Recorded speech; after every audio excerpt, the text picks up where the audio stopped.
না সবাই মিলে একা না সবাই জান্নাতে একা আমি যাব না তো ভাই, তোমাকেও জান্নাতে দলে নিতে চাই। সবাই বলেন জান্নাতে একা না সবাই মিলে একা না সবাই জান্নাতে একা আমি যাব না তো ভাই, তোমাকেও জান্নাতে দলে নিতে চাই। সবাই বলেন জান্নাতে একা আমি যাব না তো ভাই, তোমাকেও জান্নাতে দলে নিতে চাই। পড়েন আমিন।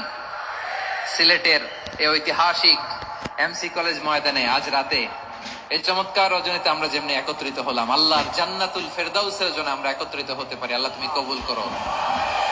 সবাই আওয়াজ করে পড়েন আমিন।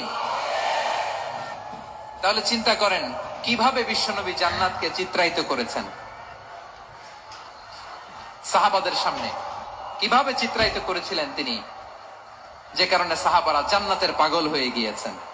আমরা যদি দেখি the way the prophet Muhammad portrait জান্নাত, কিভাবে তিনি পোর্ট্রে করেছেন জান্নাতের যে সৌন্দর্য, কিভাবে তিনি সাহাবাদের সামনে তুলে ধরেছেন। বিশ্বনবী আল্লাহর কোরআন থেকে আমাদেরকে জানান আল্লাহর জান্নাতের সুসংবাদ দানকারী করে যে আল্লাহ আমাকে পাঠালেন। তোমরা কি জানো আল্লাহর জান্নাত কত সুন্দর? কোরআন থেকে বিশ্বনবী আমাদেরকে জানান ফালা তা'লামু নাফসুম মা উখফিয়া লাহুম মিন কুররাতি আ'য়ুন জাযাআম বিমা কানু ইয়া'মালুন। মানুষের কর্মের প্রতিফল হিসেবে কত চমৎকার জান্নাত রব্বুল আলামিন নাজ নেয়ামত দিয়ে পরিপূর্ণ করে আমাদের জন্য প্রস্তুত করে রেখেছেন। পৃথিবীর কোন মানুষ সেটা জানে না। পড়েন সুবহানাল্লাহ। এটা যে কত সুন্দর, আমাদের আমলের প্রতিদান হিসেবে কত চমৎকার, fantastic, eye catching, fabulous paradise তিনি আমাদের জন্য রেডি করে রেখেছেন। এটা কেউ জানেই না, কল্পনাতেও আনতে পারে না। সুবহানাল্লাহ পড়েন।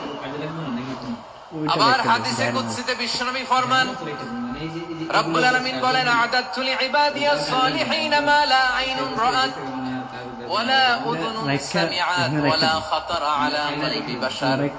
আল্লাহ বলেন আমার নেককার বান্দাদের জন্য এমন চমৎকার জান্নাত আমি রেডি করে রেখেছি, মা লা আইনুন রাআত, কোন চোখ সে জান্নাতকে দেখে নাই, ওয়ালা উযুনুন সামিআত, কোন কর্ণকুহর সেই জান্নাতের আওয়াজ শুনে নাই, ওয়ালা খাতারা আলা কলবি বাশার, মানুষ কল্পনাতেও জান্নাতের ছবি আঁকতে পারে না। সুবহানাল্লাহ, কল্পনাতেও ছবি আঁকতে পারে না। পৃথিবীর যত বিখ্যাত বিখ্যাত ডিজাইনাররা আছে সবাইকে একসাথে বসিয়ে যদি আমরা বলি জান্নাতে যে চেয়ারের মধ্যে আমরা বসবো, এই চেয়ারের একটা ডিজাইন করেন তো, কোটি কোটি ডিজাইনকে একসাথে করা হলেও জান্নাতের একটা চেয়ারের ডিজাইন হবে? প্রিয় সিলেট, আওয়াজ করে বলো জান্নাতের একটা চেয়ারের ডিজাইন তারা করতে পারবে না। কেমন জান্নাতে আমরা যাব? বিশ্বনবী কিভাবে জান্নাতকে আমাদের সামনে চিত্রায়িত করেছেন, পোর্ট্রে করেছেন। তিনি বলেছেন জান্নাতীরা যখন জান্নাতে ঢুকবে ফেরেশতারা জান্নাতীদেরকে বলবে ওয়া ইন্না লাকুম আন তাসিহু ফালা তাসকামু আবাদা, ও জান্নাতীরা তোমরা আজীবন সুস্থ থাকবা, কোনোদিন অসুস্থ হবা না। সুবহানাল্লাহ বলেন।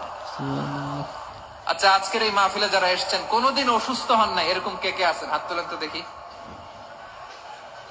ওই যে হাত তুলছে, পাওয়া গেছে, চির সুস্থ। তোমরা কোনোদিন অসুস্থ হও নাই? অসুস্থ হও নাই? তা তুমি আর জান্নাতে যে কি করবা? তুমি তো জান্নাতেই আছো। তাইলে ফেরেশতারা বলবে ওয়া ইন্না লাকুম আন তাসিহু ফালা তাসকামু আবাদা, এটা এমন জান্নাত চিরকাল সুস্থ থাকবা, কোনোদিন অসুস্থ হবা না। সুবহানাল্লাহ বলেন। ওয়া ইন্না লাকুম আন তাহইয়াউ ফালা তামুতু আবাদা, তোমরা অমর হবা, মৃত্যু তোমাদের স্পর্শ করবে না।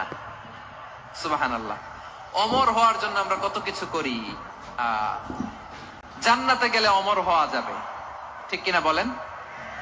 তোমরা চিরকাল বেঁচে থাকবা, তোমরা আর মরবা না। ওয়া ইন্না লাকুম আন তাশিব্বু ফালা তাহরামু আবাদা, তোমরা চির যুবক থাকবা, আর বার্ধক্য তোমাদের স্পর্শ করবে না। সুবহানাল্লাহ বলেন। এই দুনিয়ার সুখ আনন্দকে নষ্ট করে দেয় বার্ধক্য। মানুষ বুড়ো হতে চায় না। দেখবেন যে দাড়ি যার একটু সাদা হয়ে গেছে কত ভাবে ওইটার একটু লুকিয়ে রাখার ট্রাই করে, আছে না নাই? হ্যাঁ, এটারে কলপ দেয়, এটার কেউ মেহেদি দেয়, এটারে কেউ কেটে কুটে, এই যে আমারও তো পাকতেছে এদিক দিয়ে, এ তো আজ থেকে 5 বছর আগেও তো কুচকুচে দাড়ি ছিল, চুল ছিল, রং ধরা যৌবন জং ধরে শেষ, এই তো জীবন। This is the circle of life, এটাই লাইফ। এই যে পাকতেছে এইখানে, এইখানে পাকতেছে, দিস ইজ লাইফ। তো মানুষ বুড়ো হতে চায় না। এখন দেখবেন যে অনেক শ্যাম্পু বেরোইছে, শ্যাম্পু অ্যান্টি এজিং শ্যাম্পু। কি এজিং?